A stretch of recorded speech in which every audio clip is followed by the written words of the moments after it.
Rollovers are the deadliest type of crash on the road. Auto safety advocates say a deadly weakness in your vehicle is to blame. But investigative reporter Jim Rogowski discovered the problem has been ignored for years. Jeremy? Greg, ignored for nearly 40 years, in fact, by both automakers and the federal government. So what's the weakness? Well, it's the strength of a vehicle's roof and what safety advocates call an antiquated law allowing roofs to collapse in rollover crashes and putting those inside at risk. When it comes to keeping you safe in a crash, so much has changed. At the front end and the side, nearly everywhere on a vehicle except it looked pretty bad. The roof. It gave in completely. And that, auto safety advocates say, has resulted in tens of thousands of needless deaths on America's highways. There's no way that he would have been able to survive. Deaths like Patricia Chacon's husband, Oscar, who was coming home from a business trip when the vehicle rolled over and the roof crushed him to death.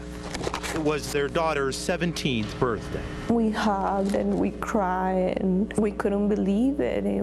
We were just waiting for him to cut the cake. But with this widow's pain also comes anger because the government needs to take action of what she's learned about laws regarding roof strength. They're doing nothing. Nothing is no exaggeration, because roof regulations have been the same since we were still sending men to the moon and gas was 35 cents a gallon.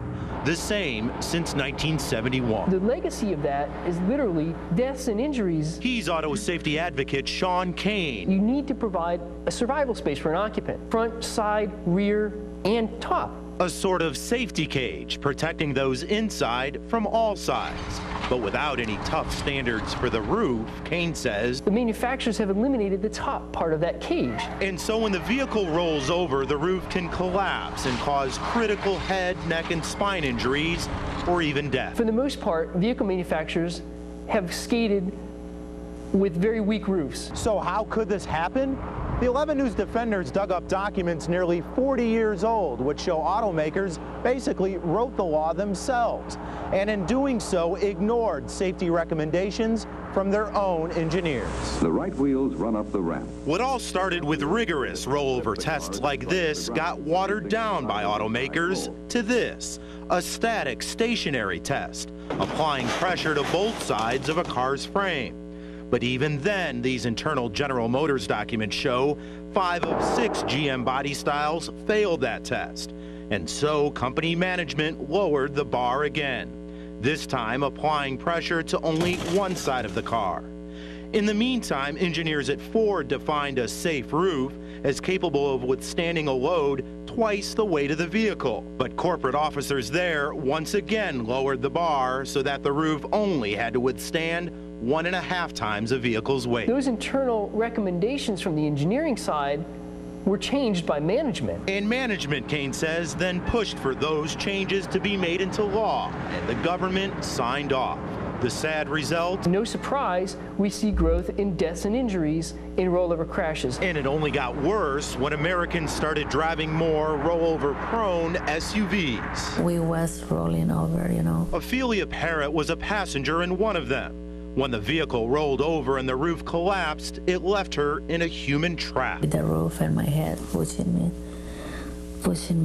me down. The accident left this wife and mother like this, paralyzed from the waist down, with doctors telling her it's unlikely she'll ever walk again. And when they told me that, I said, oh my God, help me. This cannot be true. But what is true?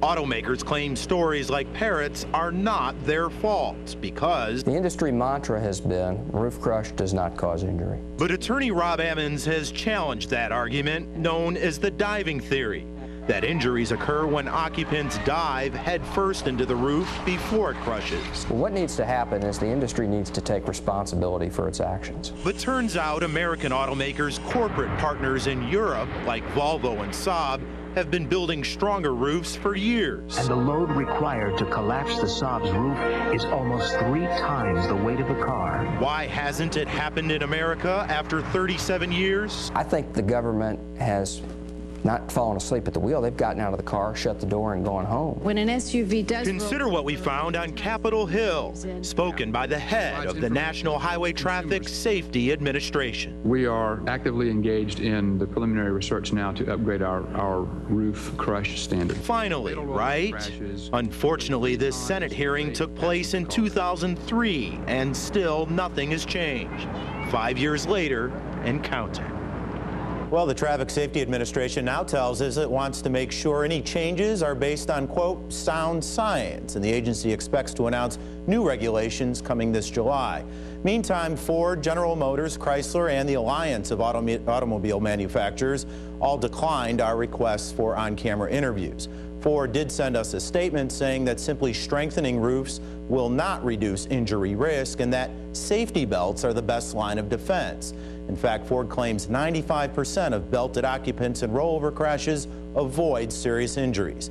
GM and Chrysler referred us to the Alliance of Auto Manufacturers, which said it's proud of introducing safety enhancements to reduce injury, like installing electronic stability control and side curtain airbags. I'm Jeremy Rogowski, 11 News Defender.